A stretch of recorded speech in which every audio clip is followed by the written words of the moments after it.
Hey there, Ron Sullivan, your online hitting consultant. Thought I would do a little Josh Donaldson lab today, a style lab anyways, that's not necessarily focusing on his swing, but some of the things that I learned from doing or mimicking his style, I think maybe could be helpful to some of you.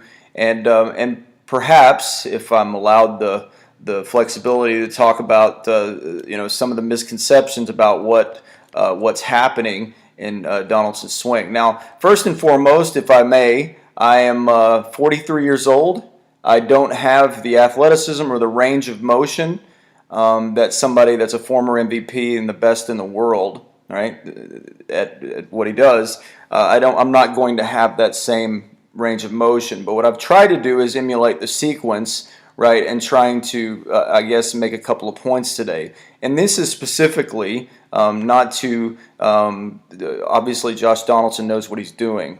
I actually love his mechanics. For whatever reason, people get the impression from watching videos that I've made of Josh Donaldson that I don't like his mechanics. I don't even know how people get that, but I don't like the way he talks about hitting because I work with a lot of kids. A lot of kids look up to him, and I think that it can be somewhat damaging at times. But I wanted to talk about this range of motion that I was talking about, the limitation that I have trying to mimic somebody like Josh Donaldson. Are the real strengths of the move that he has here, right? And that there's something that we call in the hitting world being in your legs. You have to be able to understand this in order to first and foremost be able to pull off what Josh Donaldson does.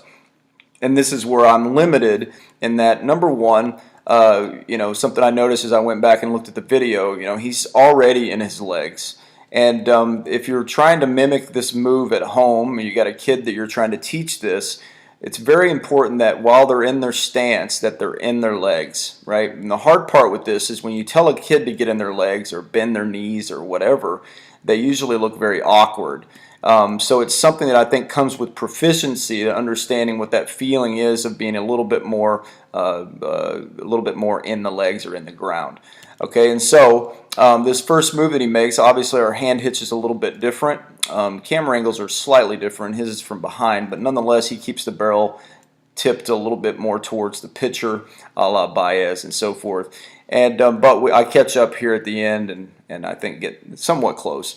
But you can see here when he lands, there's a couple of things that, again, if you're working at home and you're going to try to get your players to do what Josh Donaldson does, he strides pretty far, right? The box is about 6 feet long, and it looks to me like he's striding about 5 feet, which is a long way to go. And obviously it's relative to the size of the player, but nonetheless it's a big move.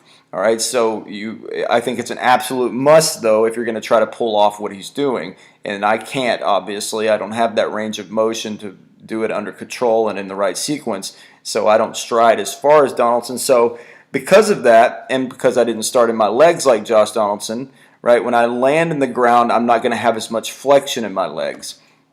And the flexion is extremely important in order to maintain certain things that he does, and it's quality that you'll see in a lot of pro players, is that flexion allows them to stay really low to the ground. You see how the difference in our back leg angle at this point? Well, that comes from how far he did his stride, and more important than the stride distance is that his legs are still bent when he gets to the ground. That flexion is extremely important in making sure that back leg releases the way it does there.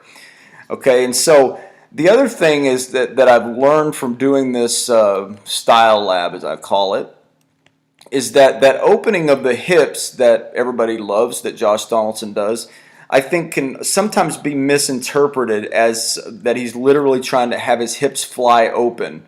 Now, look, there's no doubt when you watch the video that his hips are definitely opening up before everything else. But what I want to talk to you about before you just start talking to your youngster about letting their hips fly open, right, is that what they have to understand is that Josh Donaldson is in the bucket. Right? And if some of you don't know what that means that his front foot, his toe line and his heel line are completely different. His front foot has stepped out to a certain extent. Now, it's not the same in the bucket that we would find on a Little League team where the kid's stepping out because maybe he's a little afraid of the ball or what have you. This does create a tremendous amount of separation for Donaldson because he's able to maintain this position, right, where he keeps everything back. And so that opening up creates that a bigger stretch on the kinetic chain that some people would call a rubber band feeling and so forth. But just by telling a young player to open his hips up before he gets to the ground, I don't think that's going to do the trick. I think you can definitely get a kid to start swiveling his hips open, but I don't think that's exactly what you want to do. You need to be able to manage to stay on a pitch if you need to. And I think that understanding that, okay, you can do it. Nick Markakis is another one that I used to see. He was always in the bucket, but his upper half stayed back. Obviously, he didn't. I don't think he had a stride like this. But you would see that. And it creates a little extra stretch for players if they can control that in the bucket move where they're keeping everything back. And you'll see these players are usually very strong on the inner half because that they that's what Ted Williams said, right? That's where all the money is, on the inner half. So that's basically what I've learned from doing this little lab, is that kids are not going to have the range of motion that somebody that's fully developed like Josh Donaldson's going to have.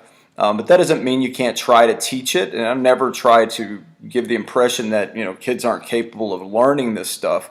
I just know how difficult it is doing 1,000 hours of private lessons a year in my facility here in Hazlet, Texas. How difficult it is for kids to maintain this sequence with such a big move, with a lot of let's face it, it's a sexy style, but the reality is it's hard to do this every single swing.